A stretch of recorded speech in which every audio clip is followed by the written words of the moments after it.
Peter. Today we're talking about PC gaming, but more specifically, game launchers and services within PC gaming. As we both know, the PC gaming space has almost always been dominated by Steam. Like, I still remember buying the Game of the Year edition of Half-Life 2 for the first time, and being kind of confused what Steam even was at first. But over the years, we've seen other major publishers attempt to kind of create their own service sort of in the same vein as Steam.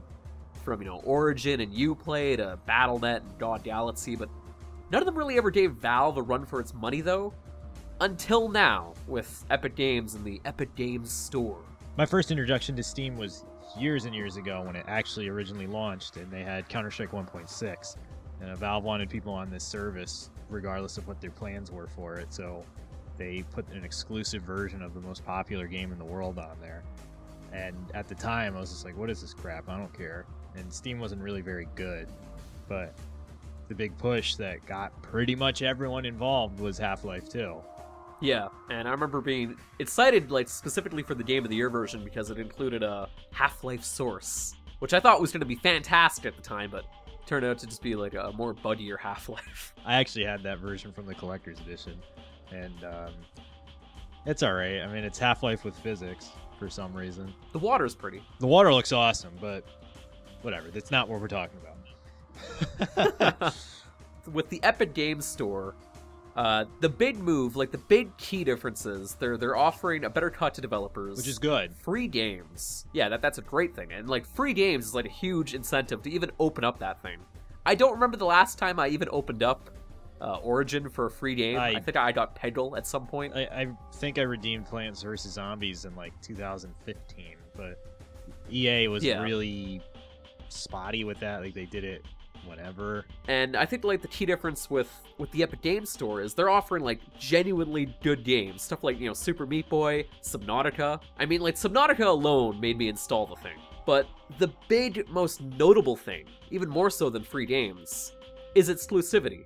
Games such as, Journey, Metro Exodus, and a number of other games are going to be exclusive or timed exclusive to the Epic Games Store, which is the biggest change that I could say that any other service has tried to do.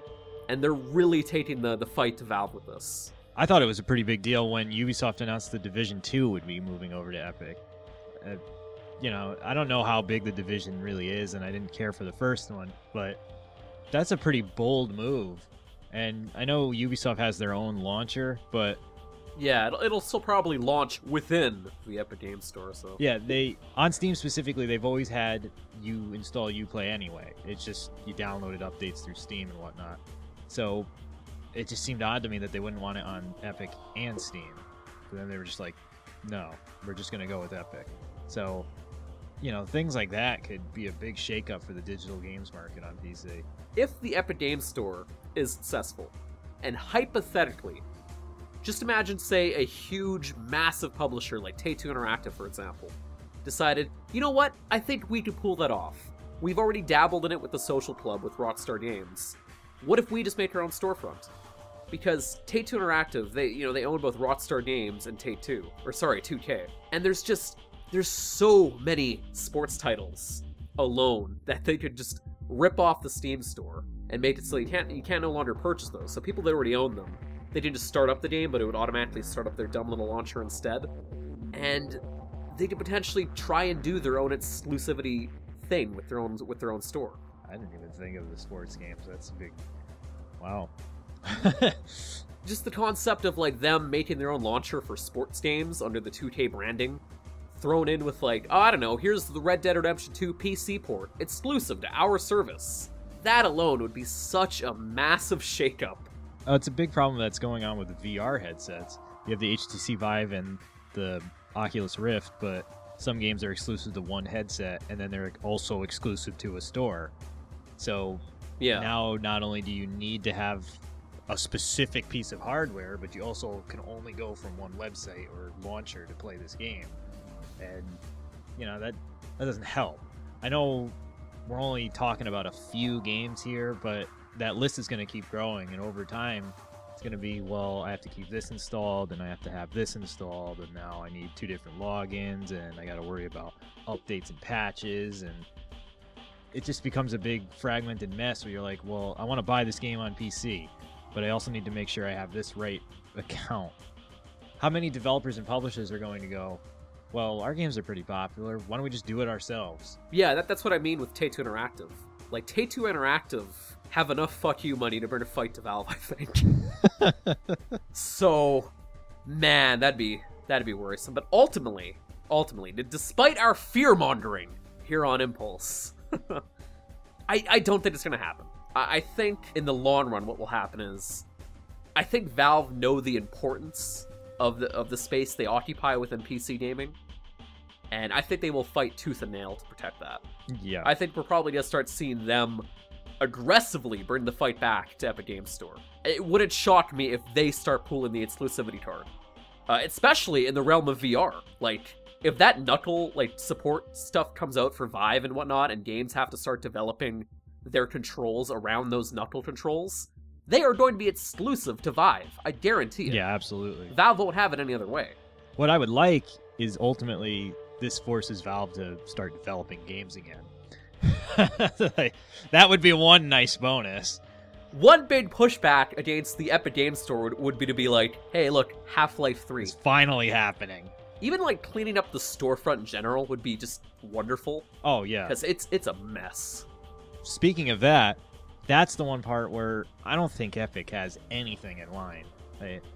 Epic's storefront is worse than Steam when it launched. Yeah, I think the UI is pretty easy, but, like, the storefront needs some work. And it'll get work. They'll sink more money into it. But right now, there's no way to really filter anything. Searching for specific games is a mess. Going through the launcher itself and trying to find the things you've installed is horrendous. There's no cloud save backups. It's so outdated. Sure, but at the same time, there's a lot of arguments for Steam as well against that.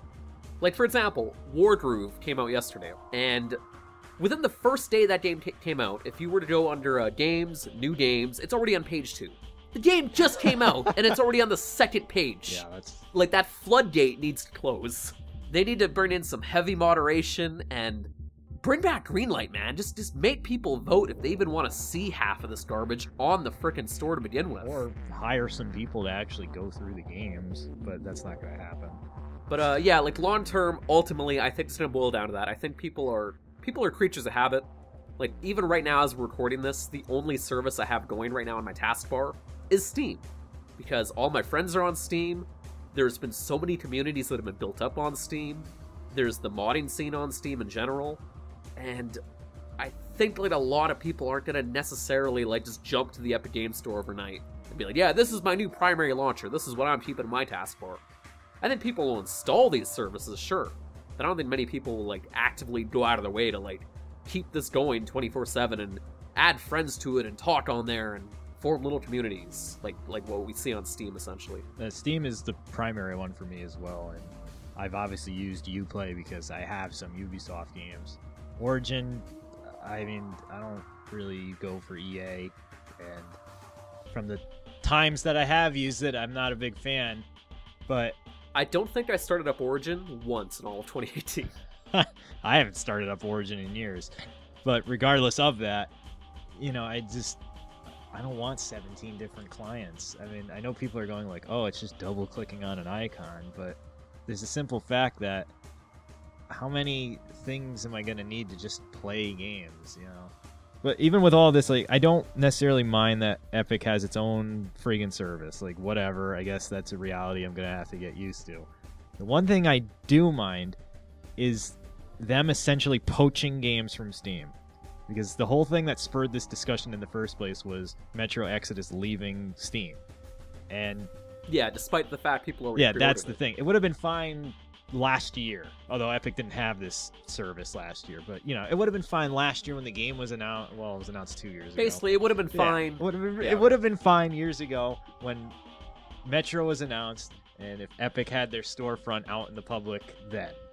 But now it's just Epic comes in, and what did they do? Did they offer Koch Media billions of dollars or something? Because there's no way that they were selling their game on Steam and just went, the hell with customers.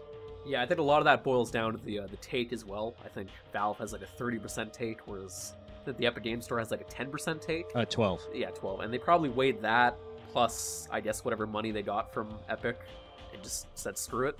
To me, in that specific instance, there's a lot of customer distrust now. And I don't think Metro's a big enough series to really ride that wave. You know, if it were something like Grand Theft Auto, I bet you people wouldn't care. They'd be like, oh my god, Grand Theft Auto is amazing. I'm just going to go on Epic. But for Metro, there's going to be enough pushback that Deep Silver might be in a lot of crap. Potentially. But what do you folks think about all the exclusive launchers and games and all the various services and potential loopholes that are coming in the future? Or do you think just you'll stick with Steam and that'll be the way it goes? Let us know down below.